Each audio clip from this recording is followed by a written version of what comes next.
Hello students. सो हमने जो last classification पढ़ा था वो पढ़ा था classification based on the protection. अब पढ़ रहे हैं क्लासिफिकेशन बेस्ड ऑन यूटिलिटी, मतलब हार्बर को हम किस किस तरीके से यूज़ करेंगे। तो बेस्ड ऑन किस तरीके से यूज़ कर रहे हैं हम हार्बर को, उसके यूज़ के पर्पस पे हमने क्लासीफाई कर लिया। फर्स्ट है हार्बर ऑफ रिफ्यूज़, सेकेंड है कमर्शियल हार्बर, थर्ड है फिशरी हार्बर, फोर्थ है मिलिट्री हार्बर एंड फिफ्थ है मरीन हार्बर। ठीक, देखते हैं। फर्स्ट देखते हैं रिफ्यूज़ हार्बर। रिफ्यूज़ हार्बर में क्या होगा बेटा, किसी इमरजेंसी कंडीशन में अगर किसी सी में बहुत तगड़ा स्टॉर्म है तो ऐसी कंडीशन में हमको अगर शिप्स को किसी सेफ प्लेस पे एकोमोडेट करना है तो उस तरीके से जो लोकेशन बनाई गई है उसको बोलेंगे बेटा हार्बर ऑफ रिफ्यूज़। अब यहाँ पे रिक्वायरमेंट होगी बहुत अच्छी एनकरेज फैसिलिटी की। एनकरेज का मतलब होता है जब कभी भी हम शिप को कहीं खड़ा करते हैं तो हम उसमें एक समंदर में या सी में एक बहुत बड़ा सा एंकर या कांटा टाइप का फेंकते हैं जो कि जाके फ्लोर पे टकराता है और वहाँ पे उसमें गड़ जाता है, जो सी फ्लोर होता है उसमें, ताकि कितनी तगड़ी वेव्स आएँ तो जो शिप है हमारी वो डिस्प्लेस ना हो। तो यहाँ पे हमको जो बहुत इंपॉर्टेंट फैसिलिटी की ज़रूरत पड़ेगी वो होगी बेटा एक गुड एंकरेज फैसिलिटी की ज़रूरत पड़ेगी to safe and easy access from the sea. ठीक है, तो आप समझ गए होंगे कि हार्बर ऑफ रिफ्यूज़ का क्या मतलब है। The harbour used for ships in the storm और इमरजेंसी कंडीशन। ठीक है, अब इसकी रिक्वायरमेंट क्या है, जैसे जैसे सी का लेवल बढ़ता जाता है तो जब आपको पता है कि जब स्टॉर्म वगैरह आता है सी में तो उसका लेवल हाई हो जाता है, तो ऐसे कंडीशन में इजीली एक्सेसिबल हो जाए शिप्स को, मतलब ऐसी कंडीशन में स्टॉर्म और इमरजेंसी कंडीशन में ये इजीली इस तक पहुंच सके, इस तरीके का होना चाहिए हार्बर। ठीक है, कन्वीनियंट और सेफ एंकरेज फैसिलिटी प्रोवाइड करनी चाहिए हमको। ठीक है, यहाँ पे अगर शिप्स डैमेज हो गई हैं ड्यूरिंग द स्टॉर्म और इमरजेंसी तो यहाँ पे थोड़ा बहुत रिपेयर उन शिप्स में हो सके। तो these are the 3 basic requirements for the harbour of refuge. ठीक, नेक्स्ट वन, ये एक पिक दिखाई गई है हार्बर ऑफ रिफ्यूज़ की, देख लीजिए एक बार।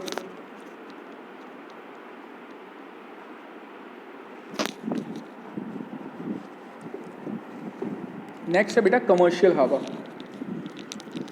बिजनेस के लिए गुड्स एंड सर्विसेज को इधर से उधर ट्रांसपोर्ट करने के लिए ऐसी शिप्स जहाँ पे आके रुकती हैं उस तरीके के हार्बर को बोलते हैं बेटा कमर्शियल हार्बर। जहाँ पे बहुत बड़ी बड़ी आपने क्रेन्स देखी होंगी लोडिंग अनलोडिंग करने के लिए।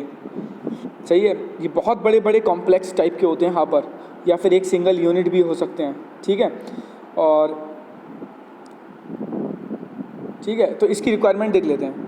Special accommodation for mercantile marines, मतलब मर्सेंटाइल होती है व्यापारी, बिजनेस, इस तरीके की शिप्स के लिए स्पेशल अकोमोडेशन दिए जाते हैं। यहाँ पे बहुत बड़े बड़े शेड्स होते हैं कार्गोज़ के लिए, लार्ज शिप्स के लिए। एम्पल स्पेस होना चाहिए यहाँ पे ट्रांसपोर्टेशन के लिए, लोडिंग के लिए और अनलोड करने के लिए कार्गो को। रिपेयर फैसिलिटी अच्छी और फास्ट होनी चाहिए। बहुत ज़्यादा शेल्टर कंडीशन प्रोवाइड करनी चाहिए, क्योंकि जो हमारे कमर्शियल हार्बर्स हैं उनको मैंने बताया था आपको, मर्सेंटाइल शिप्स वगैरह आती हैं जिसमें बहुत कीमती सामान भी हो सकता है। तो अगर इनको प्रॉपर शेल्टर प्रोवाइड ना किया जाए तो डैमेज का खतरा बढ़ जाता है। तो बहुत अच्छी shelter condition should be provided for the commercial harbours. ठीक है, नेक्स्ट देखते हैं। ये एक फिगर दिखाई गई है कमर्शियल हार्बर की, आप देख सकते हैं। It is a figure of commercial harbour in which many cranes for loading and unloading has been shown. Ships has been standing there. So it's a typical figure of commercial harbor. ये है commercial harbour की एक photo, देख सकते हैं आप लोग की फ़ोटो। देख सकते हैं आप कितनी लार्ज फिश शिप्स को यहाँ पे लोडिंग और अनलोडिंग किया जाता है। ठीक है, अब है क्लासिफिकेशन ऑफ हार्बर्स, कंटिन्यू उसमें और देखते हैं एक बार। नेक्स्ट है fishery harbours. Harbours provided for the fishing facilities, मतलब फिश जो समंदर से हम लोग लेके आए उनको एक जगह से दूसरी जगह भेजनी है, तो एक जगह से दूसरी जगह तभी तो भेजोगे जब अनलोडिंग करोगे, एक जगह से आई दूसरी जगह भेजोगे तो लोडिंग करोगे। तो इस तरीके की फैसिलिटी जहाँ प्रोवाइड की जाती है वो फिशरी हार्बर्स कहलाते हैं। अब इनकी रिक्वायरमेंट देख लेते हैं। आने और जाने के लिए कॉन्स्टेंटली ओपन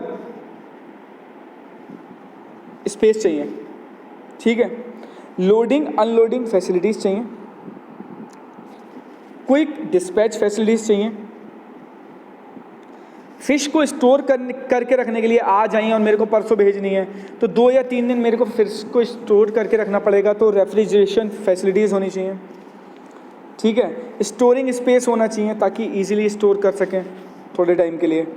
तो ये कुछ पॉइंट्स हैं फिशी हार्बर के। ये एक टिपिकल फिगर दिखाया गया है फिशी हार्बर का, देख सकते हैं आप लोग। तो स्टोर करने के लिए हमको फ्रिज भी चाहिए होती हैं और स्पेस भी चाहिए होता है, ठीक है। Military harbours, warships, military ships, military vehicles, इस तरीके के शिप्स, इस तरीके के मिलिट्री गुड्स को इधर से उधर ट्रांसपोर्ट करने के लिए, लोडिंग अनलोडिंग करने के लिए जिस प्लेस की ज़रूरत होती है that is called military harbour.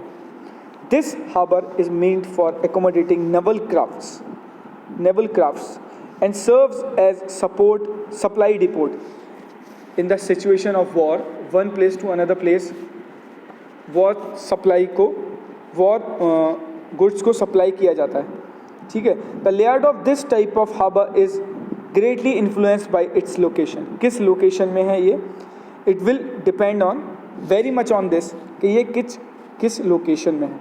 Requirement देख लेते हैं।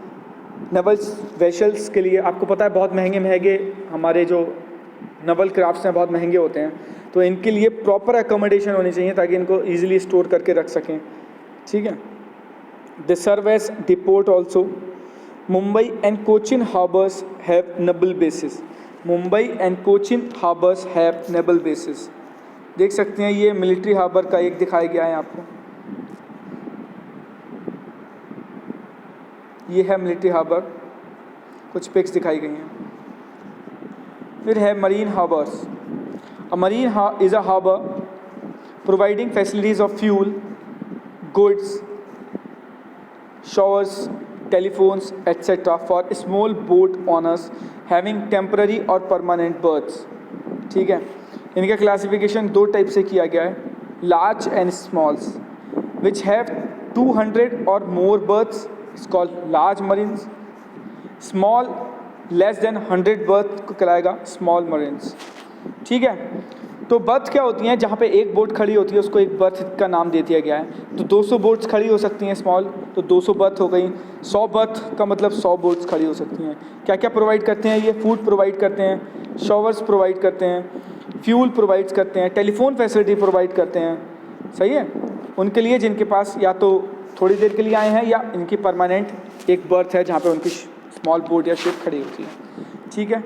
तो this was the explanation of the Mariana harbours, ठीक है। इनको इस तरीके से लाइन किया गया, आप काउंट कर सकते हैं।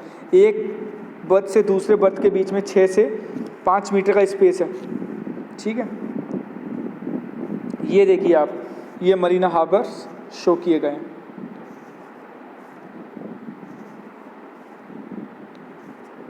ठीक। सो ये भी एक फिगर देख लीजिए आप लोग। फिर है क्लासिफिकेशन बेस्ड ऑन लोकेशन। अगर जो हार्बर है हमारा वो कनाल के साइड में लोकेट किया गया है, जो कि कनाल कनेक्ट करती है सी को, तो इस तरीके के हार्बर को बोलेंगे कनाल हार्बर। अगर अलॉन्ग साइड लेक है तो क्या बोलेंगे, लेक हार्बर। अगर अलॉन्ग साइड रिवर है तो क्या बोलेंगे, रिवर हार्बर। एस्चुरीज़ क्या होती हैं, जहाँ पे रिवर और सी का पानी आपस में मिलता है उसका एस्चुरी बोलते हैं। सी और ओशियन हार्बर के बारे में पढ़ चुके हैं आप लोग, किसी समुद्र के किनारे, कोस्ट के किनारे होगा तो वो होगा सी हार्बर, ठीक है। तो ये बेसिक क्लासिफिकेशन था। In the next class will see some different classification also. Thank you.